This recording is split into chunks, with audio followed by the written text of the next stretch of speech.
Hello and welcome to Surveyor Says, the podcast from the National Society of Professional Surveyors. Each week, we bring you fascinating guests that are involved in the profession of surveying. We cover a lot of ground, including Table A Talk with Gary Kent, Point of Order with the NSPS Joint Government Affairs Team, Future Focus, highlighting current and future leaders of the profession, and everything survey-related in between. Thanks for joining us here on the podcast, and hope you enjoyed listening to this episode of Surveyor Says.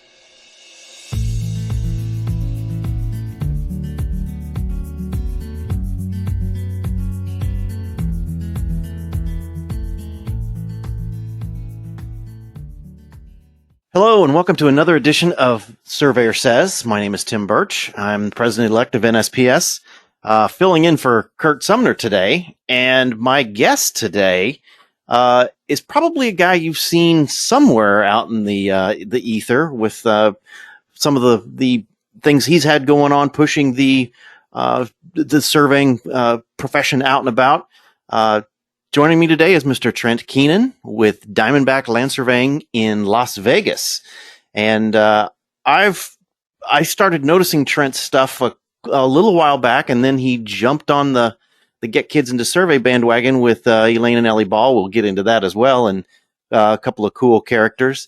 And like I said, just starting to hear a lot more of between Diamondback and Trent's name going around that, hey, this is a guy that's put himself out there to help everybody. And that's one reason we wanted to have him on here and talk about what he's got going on. So Trent, thank you for joining us. I appreciate you being here today.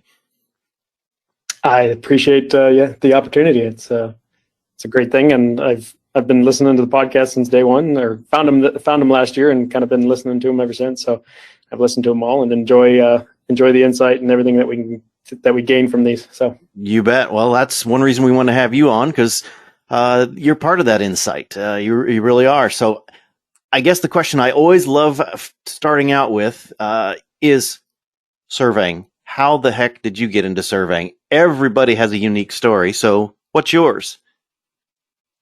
Right. My story, and I guess some people say the profession found me, I guess, right? So right. I'm a high schooler. I'm a high school kid driving down the road. I watched a couple of guys jump out of a survey truck. I stopped at the 7 convenience store to get a drink and saw a couple of guys grab their equipment and walk out to the center of the intersection. I thought, ooh, that's cool. And that was at 16 years old, and did a little bit of research and kind of started my career path going into what it takes to become a surveyor. So it's the strangest story, but I've had no family members, no engineering experience. I was doing actually helping a side business. My dad used to do carpentry, and so I'd work after high school, and we'd go frame in houses and do different things. So I had a little bit of construction world, but no survey or engineering background whatsoever. So Nice. Now, has this all been in the Las Vegas area your entire career? So I actually started surveying. I went to college in Mesa, Arizona for AutoCAD, and I got an associate's degree in AutoCAD.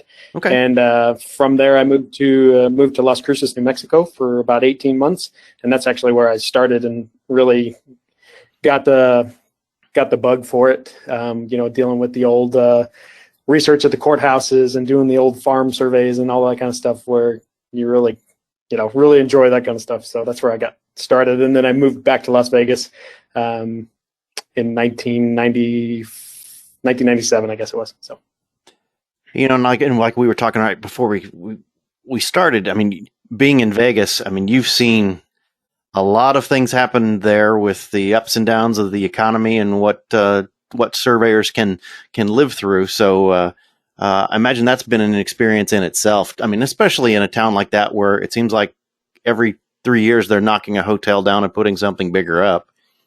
Yeah, exactly. And so when I moved back to Las Vegas, I actually worked for the local utility company for quite a few years, and then about 10 years, and then I got licensed. Worked for a private firm for a couple of years, and I actually started my business June 1st, 2008, which was the bottom of the economy. So yeah, nowhere but up. Started at the bottom. That's right, nowhere but up. So it's been a great ride for now 12 plus years. So nice, very cool. So you've not bounced around. You've been in a few different places to survey. Any particular one stands out as a favorite that you remember going and doing? I would say, kind of favorite place to survey is I've been involved in a lot of the border work since 2008. So Okay. anywhere between El Paso, Texas, and San Diego, and surveying any one of those international boundaries is probably one of my favorite places to survey.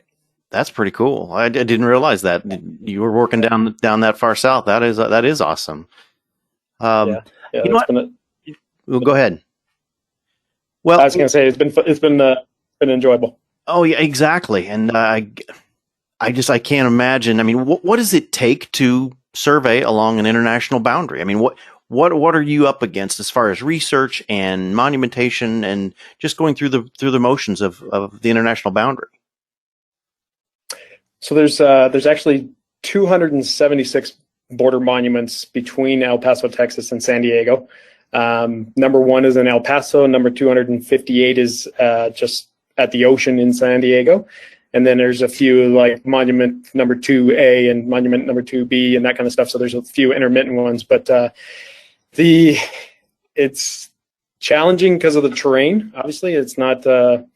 There's very few places where it's flat, and so you're always dealing with mountainous, high desert, and that kind of stuff. So it's got its challenges. 4-wheel drive is a requirement. Wow, I learned something today. I mean, that's fascinating. It really is, because I've always wondered that. I mean, it's not like the Canadian border where it's along a specific latitude. It's just, yeah, that's really, really, really interesting. So, wow, I learned something today. I'm going to check. I checked the box for the day. That's pretty cool. And if anybody wants, there's a gentleman who put out a book about all of the border monuments between Mexico and the U.S., and it's called the Dave Taylor Monuments, and you can actually get it on Amazon. It's about a 300-page book, really, really huge book. But he's been to everyone. He took pictures of everyone and did a little bit of research on every single one of those monuments. So Dave Taylor Monuments is the name of the book. Wow, I'm going to have to look that one up. Yeah, I'm going to have to look that one up, because I guess that's the common thread with surveyors is, and my wife yells at me all the time, watch where you're going. I am watching where I'm going. I'm looking down. I'm looking for monuments. I'm looking for any kind of scratches anywhere. I don't know. Just, it's something in the blood. Yeah, all the way. I do the same. If you go to Disneyland, Disney World, SeaWorld, they all have their own survey monuments. So there's pictures of those all over the place. So.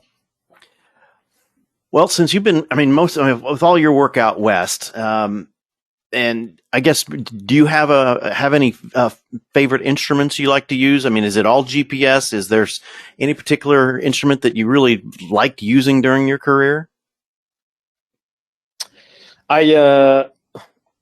On that question, I wrote down Sokia Set 4B. So yes, it's a little dating myself, but no, that's okay. Yeah, right. 1997, 98, 99. I'm sure, it was prior to that, but I love the days of turning angles and looking through the mirrors and having to have triple prisms, and those were the great days. Of course, you say that now. They weren't at the time, but they were right. they're great days now. But and then of course, traditional. We stay up with the latest and greatest technology. So it's S7s with TSC7 data collector type stuff. So you bet. It's the latest and greatest. But yeah, definitely going back a long ways to the Sokia days. Sure. So. Oh, absolutely. Hey, I'm just trying to give you a little street cred here. I mean, that's something to wear on your lapel, that hey, we've surveyed with some of the old stuff before the really cool toys came out. So, but that's right. I tell you what, one thing I do want to make sure and jump into right away is we talked about a little bit earlier, the Get Kids in the Survey with Elaine Ball, Ellie Ball. How in the world did you get hooked up with them? I'm always curious on how. I mean, I know how I've talked to them initially, but I'm always curious how people found them and how they got introduced. So for me, obviously, podcast, NSPS, nice. podcast, right? You had interviewed them, and listened to it and then did a whole bunch of checking into it, and it falls in really right in line with my principles and what I'm doing. And, on all the different survey boards that I'm on, I'm at some point or another, I'm in charge of either advanced education or career fairs or, Sure. any of the Trickstar type stuff. So it fell really in line to, along that path of getting the younger kids involved and using it for our career fairs and stuff. So that was, that's how I got involved, but it was through this podcast and just listening. That's good. That's good. Like I said, I appreciate what you've done with them and embracing it and pushing it along, because it's a great tool for the elementary kids. I always tell people I likened it to a Pixar movie that, yes, it's aimed for the kids, but when you show this to an adult and try to help explain what it is you do for a living, it just really helps the profession come alive. So, like I said, I'm really impressed and really glad that other people are jumping on like yourself. So that's really, really cool. Yeah, Nick, I've built two of the sandboxes for both northern and southern Nevada here. Nice. And between the sandboxes and they get kids into survey, all of that stuff plays so well together. Presents well. Good. Well, what kind of student outreach is going on in Nevada right now? I know you're, like I said, you're really involved with a lot of the organizations out there. What are you doing, and what are you seeing that works to be able to get out in front of these kids? Just before everything kind of turned at the beginning of the year, we did another gentleman here in Las Vegas, Jason Higgins. We presented to his Christian high school, and they're working on getting a gym, and so we presented it to them on what it's going to take in order for those kids to get their high school gym built. And so we presented it as a career in mathematics, and then just kind of showed them through the steps of what it was going to take to get them their gym that they're so anxiously waiting for. And so that worked. Presenting it in a real world manner helped understand a lot more. Good. Because that just seems to be that age-old question that keeps rearing its ugly head, especially on social media and such, is how do we expose the younger generations to this wonderful profession? And I'm always interested to hear other people's perspective, other people's ideas, thoughts, and things they've done to try to do exactly that. So to hear it getting pushed at a high school level like that is great information, a great example, and definitely making notes on that type of stuff. Where do you see where we need to continue to push as far as the profession? Where if you had all the time in the world to do nothing but promote the profession and get that next generation, and what would you do besides also having to work for a living? Right.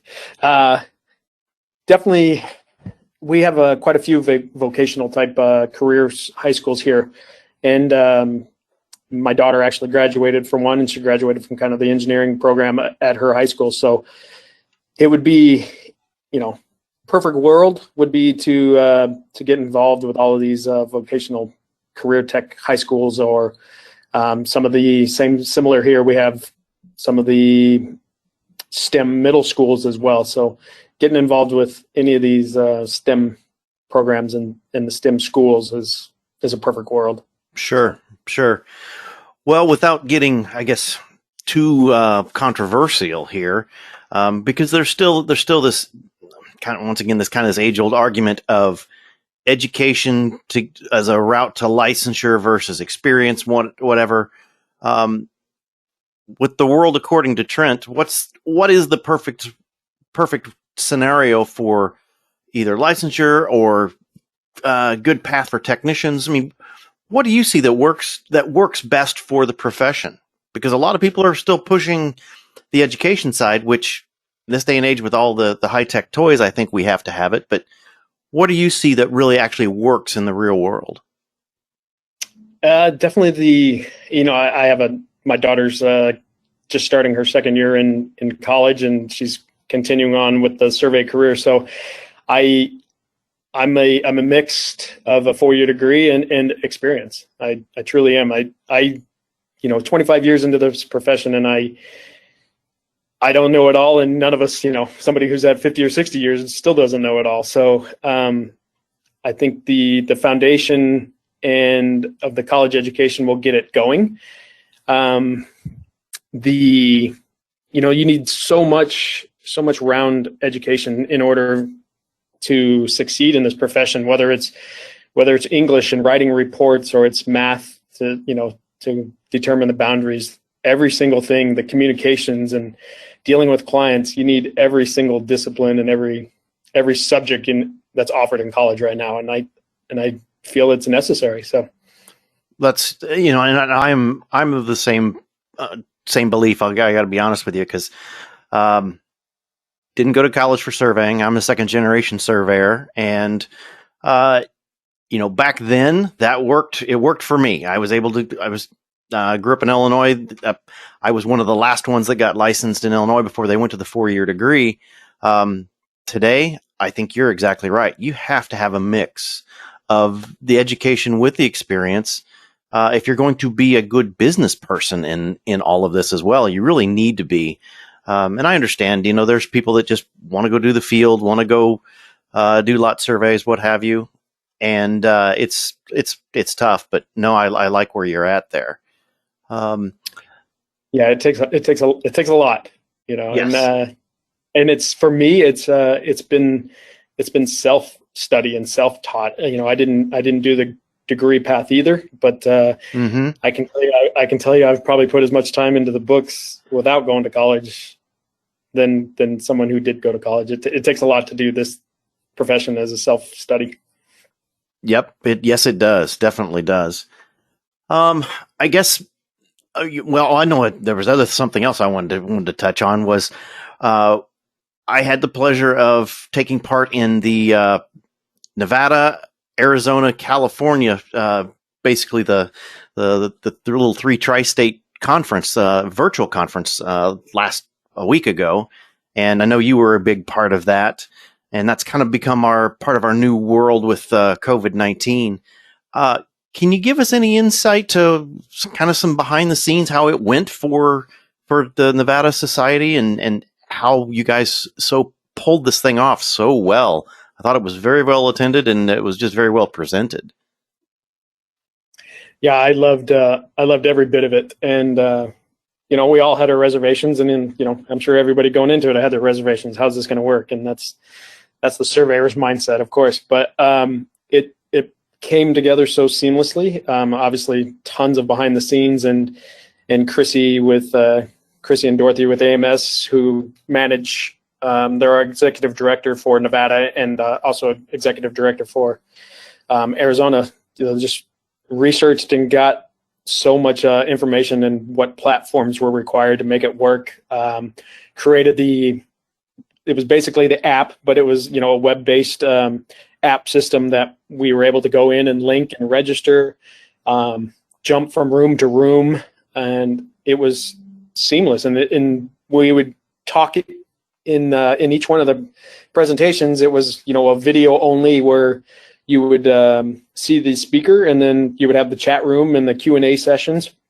But then when each session was done, we would go into a break room where we had free reign to discuss. And I think some of the best conversations come out of those break rooms. And they were a half hour long, and we would have all kinds of different topics. Obviously, we started with Elaine and Ellie doing their presentation on getting everybody up to speed on what Get Kids Into Survey and how it was created and why it was created. And then we just went into different break sessions, like new survey technologies, or each night ended with a happy hour session. And again, the exhibitors were allowed a 10-minute time slot where they could go in and present anything, whether any survey manufacturing or exhibitor. We had insurance. Laura Ledbetter present about her topic and what she was going through the next morning. And it went so well. And everybody, we got great feedback from all attendees. You wouldn't have expected, almost 400 attendees for a Zoom conference, but it was awesome. That was good. I participated in most of it. I'll be honest with you, some of the happy hours, because I'm 2 hours ahead of you, got it a little later into the night, Right. and I had other things going on. But everything else, and that's one reason I wanted to bring up how well this poll was pulled off. Because for me, I have to agree with you. The breaks were fantastic. Yes, the seminars were good. I always like John Stahl. I always like hearing what he has to say.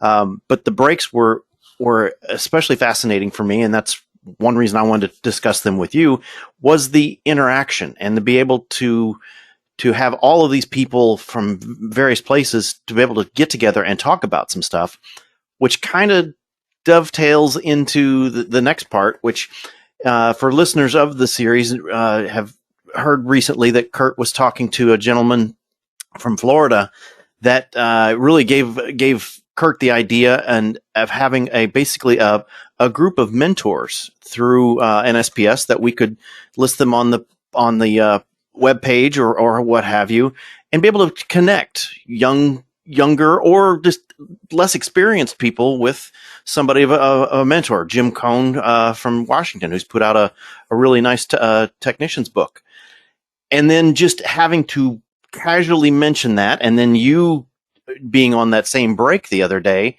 and talking about basically a happy hour, a mentor session, to where whatever time set.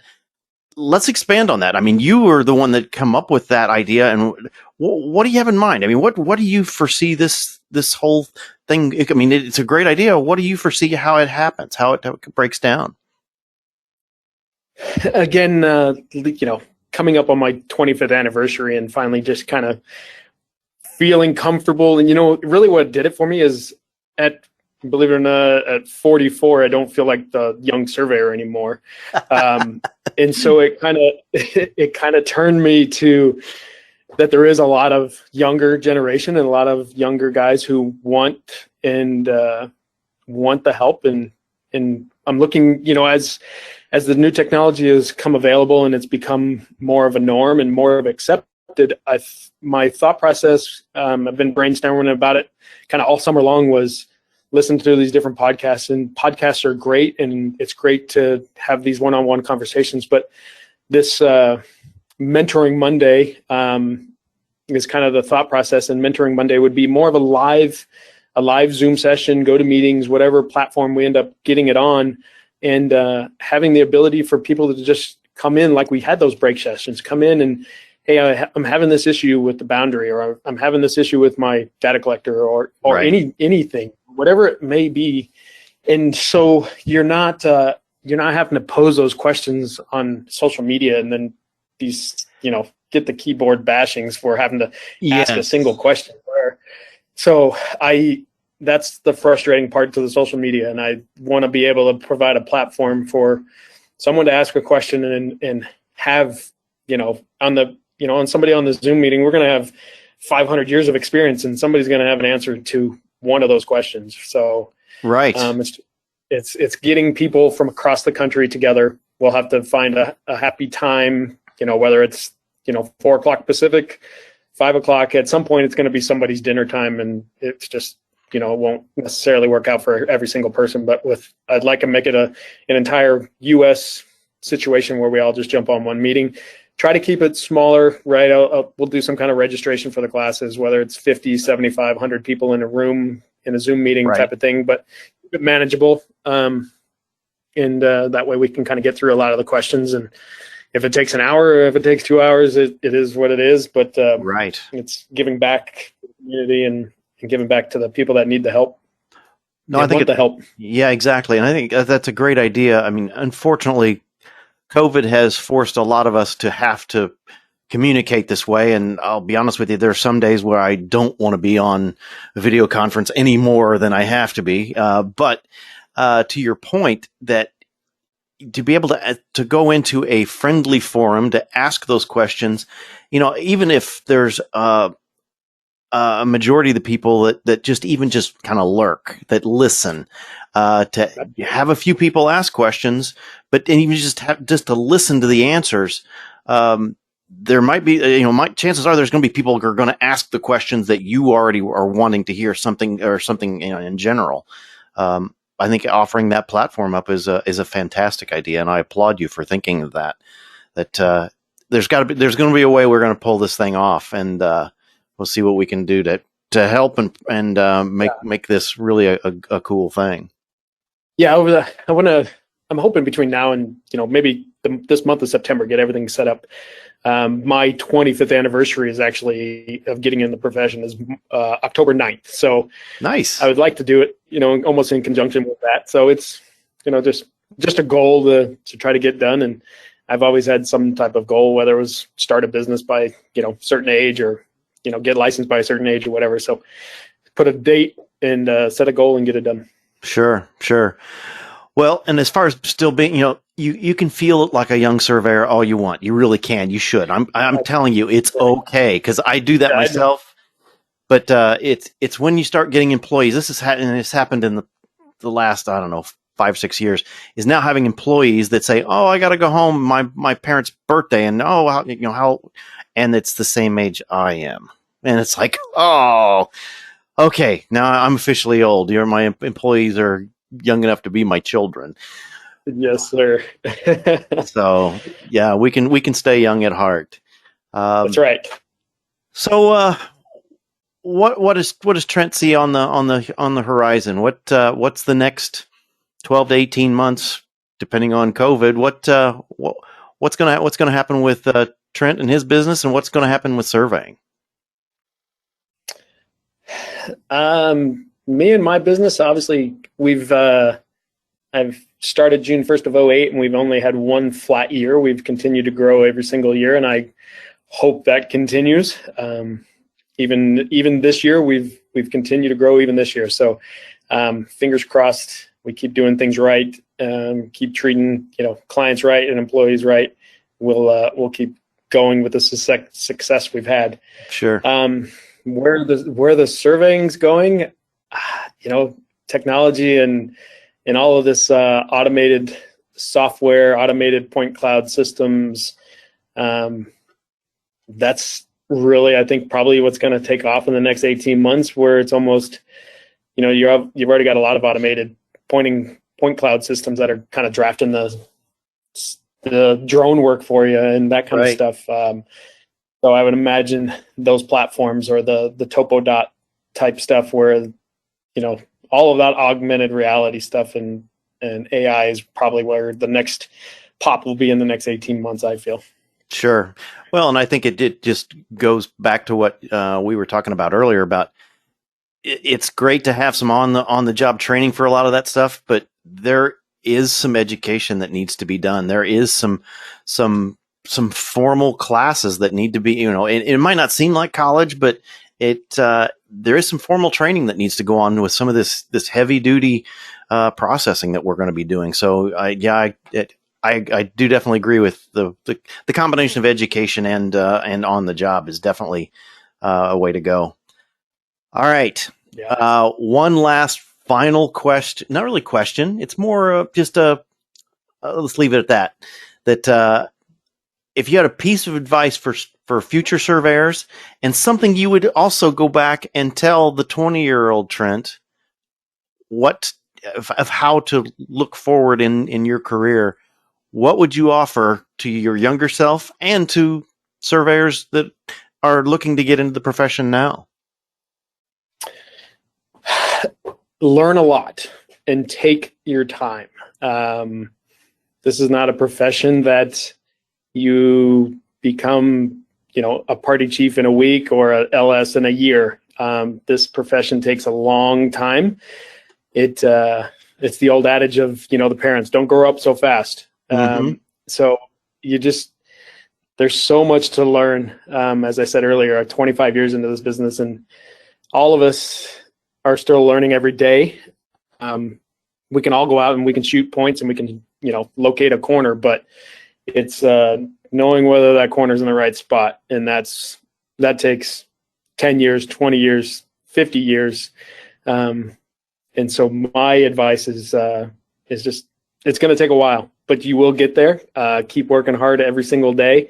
You will be recognized for going above and beyond for any place that you work at, and take self-study and keep learning outside of school. So, Yep. I think, yeah, you nailed it. This is definitely a profession that you will continue practicing forever.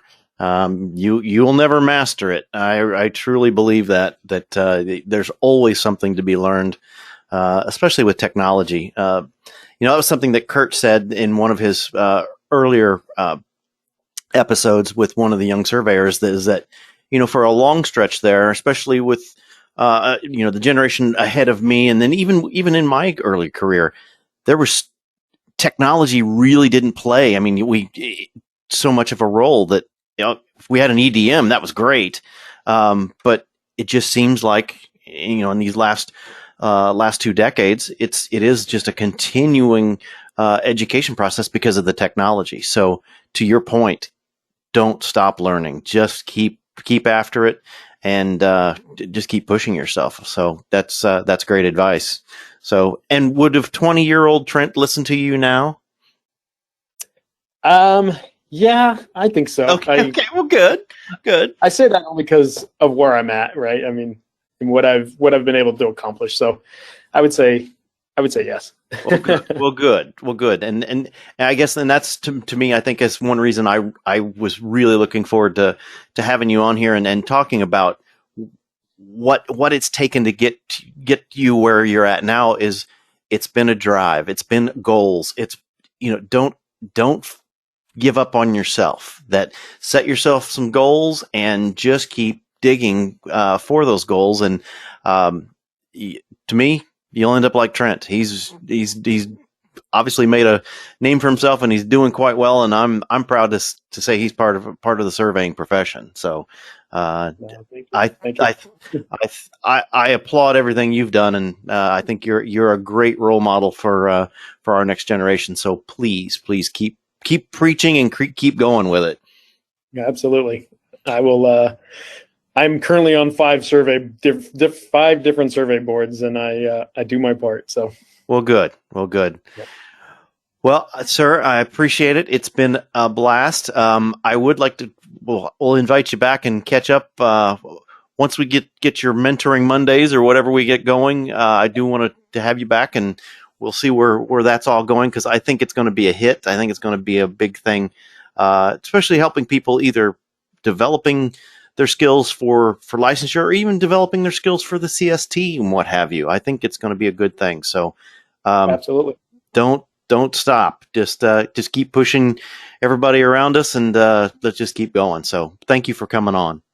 Of course, I appreciate it. Thank you for having me. All right, we'll try again another day, and we'll see who's coming up next. I think Kurt's got a couple of great interviews coming up in the next few weeks. So. Once again, this is Surveyor Says, and thanks for joining us.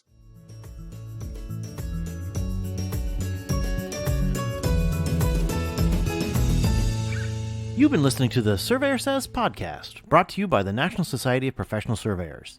If you have any questions about today's episode or any other topic, please email us at info@nsps.us.com, and we are here to help. Visit our website, nsps.us.com, to learn more about our association, the programs we administer and support, our sustaining members, and information about future episodes of Surveyor Says. Subscribe to the podcast on iTunes, Apple Podcasts, Google Play, iHeartRadio, Spotify, as well as our podcast host, Podbean. And remember, it's a great day to be a surveyor.